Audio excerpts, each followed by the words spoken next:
Hello friends, Noble English Classes में एक बार फिर से आपका स्वागत है। आज हम लोग इंपेरेटिव सेंटेंस पढ़ेंगे। इस सेंटेंस में बेसिकली हम तीन तरह के सेंटेंस बोलते हैं। जब हमें किसी को ऑर्डर देना हो, या किसी से रिक्वेस्ट करनी हो, या किसी को एडवाइस देनी हो। ठीक है, ये बहुत ही आसान सिंगल वर्ड में कंप्लीट हो जाने वाला ये सेंटेंस होता है। इसमें सिर्फ और सिर्फ वर्ब हमें याद करना होता है। अगर आपको वर्ब की वर्ड मीनिंग पता है तो आप ये सेंटेंस बड़े आसानी से बोल सकते हैं। इसमें आपको बस ये ध्यान देना है कि जब हमें रिक्वेस्ट करना हो या ऑर्डर देना हो तो अपने टोन का ख्याल रखना है।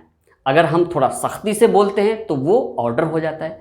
अगर हम उसी वर्ड को प्यार से बोलेंगे तो वो रिक्वेस्ट हो जाएगा। वैसे प्यार से बोलने के लिए दो वर्ड हमारे पास है, एक है प्लीज और दूसरा है काइंडली। तो अगर ये प्लीज और काइंडली लगा देंगे तब तो ये पक्का रिक्वेस्ट होगा। ठीक है, तो आइए कुछ एग्जांपल्स के थ्रू इसको समझते हैं।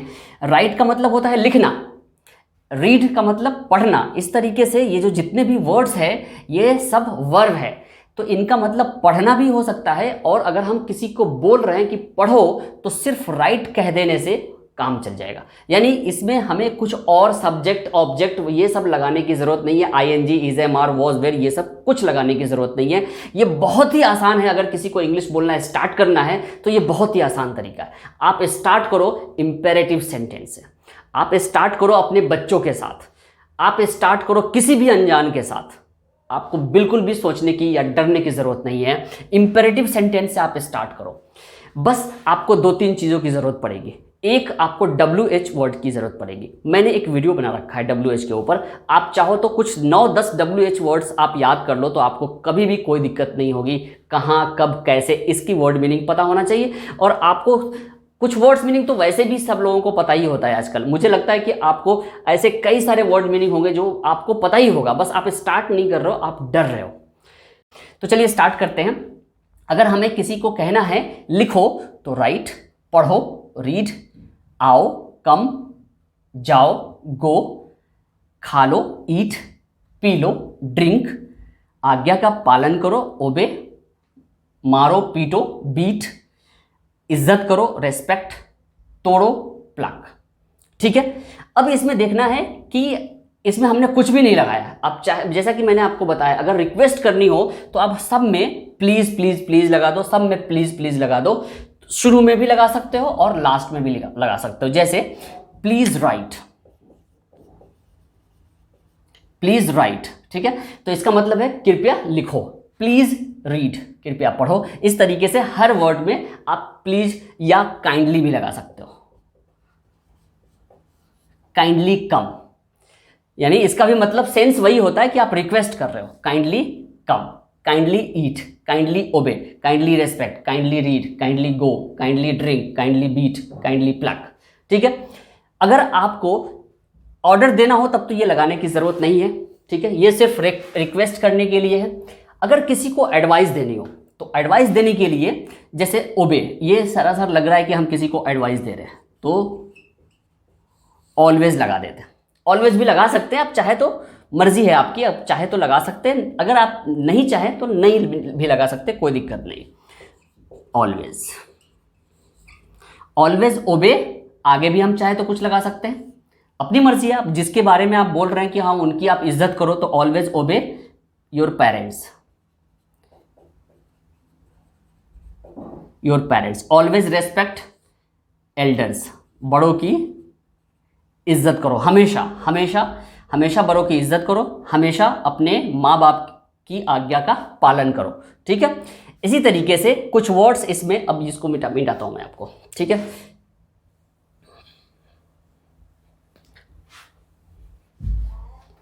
कुछ वर्ड इसमें पॉजिटिव और कुछ नेगेटिव भी हो सकते हैं। आप अगर पॉजिटिव में बोलना चाहो तो इसमें शुरू में कुछ भी लगाने की ज़रूरत नहीं है। लेकिन अगर नेगेटिव में, यानी आप किसी भी चीज़ के लिए मना कर रहे हो कि मत पढ़ो, मत जाओ, मत पियो, मत मारो, मत तोड़ो, तो मत के लिए आप सिर्फ एक वर्ड याद रखो, बस वो लिख दो शुरू में। Don't read, don't go, don't drink, don't beat, don't pluck. तो ये हो गया पॉजिटिव और ये हो गया नेगेटिव। यानी इसमें हम किसी काम को करने के लिए कर रहे हैं कि ये करो और ये काम मत करो। तो मत के लिए डोंट लगाना है और करो के लिए सिर्फ और सिर्फ वर्ड मीनिंग आपको पता होना चाहिए, इसी से काम चल जाएगा। अब यहाँ पे एक सवाल पैदा होता है, कुछ लोग ये बोलते हैं कि मत यानी मना करते हैं तो डोंट लगाते हैं, डोंट का पॉजिटिव होता है डू।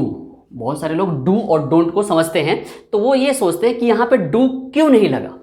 तो यहाँ पे भी मेरा ये जवाब होगा कि यहाँ पे भी हम डू लगा सकते हैं, कोई गलती नहीं होगी लगा देने से, लेकिन इसका सेंस थोड़ा चेंज हो जाएगा। क्या चेंज होगा?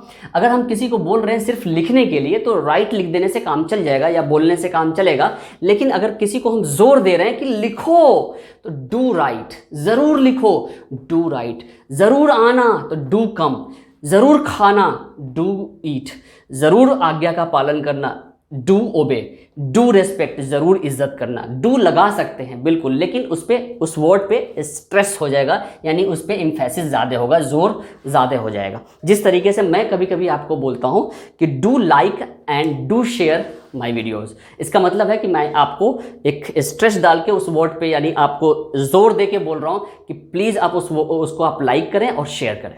ठीक है, मुझे उम्मीद है कि आपको समझ में आ रहा होगा। अब जिस तरीके से यहाँ पे हमने ऑलवेज का इस्तेमाल किया था, ऑलवेज यानी हम किसी को एडवाइस दे रहे हैं तो always obey, always respect, always obey your parents, always respect elders, ये हमने किया था। इसी तरीके से अगर नेगेटिव में अगर हम उसको बोल रहे हैं कि कभी मत पीटो, कभी मत मारो किसी को भी, ठीक है, यहाँ पे अगर नाम है या अगर हम बोल रहे हैं हर, उसको बहन है किसी की तो हम बोल रहे हैं उसको कभी मत पीटो, तो यहाँ पे डोंट ना लगा करके हम नेवर भी लगा सकते हैं। जिस तरह से यहाँ पे ऑलवेज था यानी हमेशा, तो इसका उल्टा है नेवर, कभी नहीं, कभी मत उसको मारो, यानी फ्लावर यानी फूल मत तोड़ो, कभी मत तोड़ो, नेवर, नेवर प्लक फ्लावर्स, कभी भी फूल मत तोड़ो, कभी भी मत तोड़ो। तो इस तरीके से ऑलवेज और नेवर का इस्तेमाल हम एडवाइस में कर सकते हैं। ठीक है, चल अब आइए थोड़ा डिफिकल्ट करते हैं। डिफिकल्ट उनके लिए जो आज इस लेसन को पहली बार सुन रहे हैं या पहली बार इंग्लिश बोलने की कोशिश कर रहे हैं। ये डिफिकल्ट उनके लिए बिल्कुल भी नहीं है जो कभी ना कभी इंग्लिश स्कूल में पढ़ा होगा या कभी इंग्लिश वैसे भी कहीं ट्यूशन वगैरह या किसी के सामने पढ़ा होगा या बोला होगा, उनके लिए बिल्कुल भी डिफिकल्ट नहीं है। इसमें हम लेट का यूज़ करते हैं, LET। वहाँ था पढ़ो, अब आएगा पढ़ने दो, यानी हर सेंटेंस के लास्ट में आएगा दो, पढ़ने दो, खाने दो, लिखने दो, है ना, कोई भी काम करने दो मुझे या किसी को भी। ठीक है, अब इसको हम कैसे बनाएंगे, आइए स्टार्ट करते हैं। इसमें हम, जैसा कि मैंने आपको कहा कि इसमें हम लेट का इस्तेमाल करेंगे, LET, सब में लेट का इस्तेमाल करेंगे, LET, LET, LET, LET, ठीक है, LET, LET, LET, LET, LET, ठीक है। लेकिन लेट के बाद यहां सब्जेक्ट आएगा जिसके बारे में हम बोल रहे हैं कि मुझे लिखने दो, तो मुझे लिखने दो, तो लेट मी राइट। याद रखना यहां पे अगर मेरे बारे में बात हो रही है तो आई नहीं बोलेंगे, ठीक है। तो ये मैं साइड में कहीं पे लिख देता हूं कि अगर सब्जेक्ट आई रहे तो ये ऑब्जेक्टिव प्रोनाउन जो है इसका हम वो लिखेंगे, ठीक है, ऑब्जेक्टिव केस जिसको हम कहते हैं।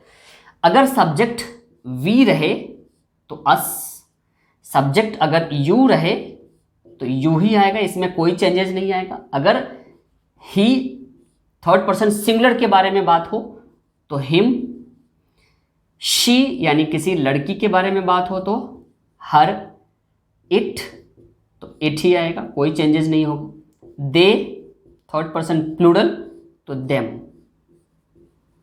देम, ठीक है। तो यानी कि हम लेट के बाद जो यूज करने वाले हैं वो इनका यूज नहीं करेंगे, हम इनका यूज करेंगे, ठीक है। हमें बस मीनिंग पता होना चाहिए, यानी मुझे के लिए ये, हमें, तुम्हें, उसे, ये तो हम यूज नॉर्मली करते नहीं क्योंकि हम सामने वाले से बात ही कर रहे हैं, तो हम तुम्हें यूज नहीं करते। हर, उसे, इट, उसे, देम, उन्हें या उसे, ठीक है। आइए अब समझते हैं।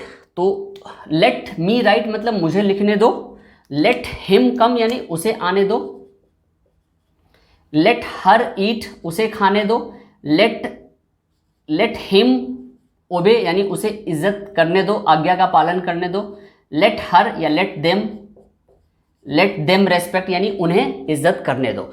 ऑब्जेक्ट जैसा कि मैंने आपको बताया, ऑब्जेक्ट भी लगा सकते हैं आप। Let me write a letter, मुझे खत लिखने दो, तो यानी ऑब्जेक्ट लगा सकते हैं। तो इसका पूरा स्ट्रक्चर कैसा होगा, पहले लेट होगा सेंटेंस में, लेट के बाद जो भी, इसको मैं ऑब्जेक्ट ही लिखता हूँ, ऑब्जेक्ट, ठीक है, क्योंकि सब्जेक्ट तो नॉर्मली हम ये लिखते हैं, तो इसलिए मैंने यहाँ पे आसानी के लिए आपको ये ऑब्जेक्ट वाला कॉलम में जो भी वर्ड है ये हम यहाँ लिख देंगे, ठीक है, लेट के बाद।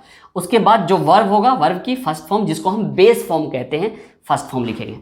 उसके बाद अगर सेंटेंस में कोई भी ऑब्जेक्ट होगा, जिस तरीके से मैंने आपको पहले बताया था, वो ऑब्जेक्ट यहाँ पे हम लिख सकते हैं, ठीक है, या कोई भी अदर वर्ड्स अगर होगा तो वो हम लिख देंगे, ठीक है, समझ में आ गया। ये सेम इसमें भी होगा, यहाँ हम इनमें से कोई भी एक लगा देंगे और ये हो जाएगा। यानी लेट मी राइट, मुझे लिखने दो एक लेटर, मुझे लिखने दो, मुझे उसे आने दो, लेट हिम कम, उसे खाने दो, लेट हर ईट, उसे इस आज्ञा का पालन करने दो, लेट हिम ओबे, उन्हें इज्जत करने दो, तो let them respect, let him, यहाँ पे भी अगर हम कुछ लगा देंगे, let him read, let them go, उन्हें जाने दो, लेट हर ड्रिंक, अगर नाम चाहे तो नाम भी लिख सकते हैं, लेट सीता ड्रिंक यानी सीता को पीने दो, चाय या कॉफ़ी कुछ भी अगर है यहाँ पे हम लगा सकते हैं, कॉफ़ी,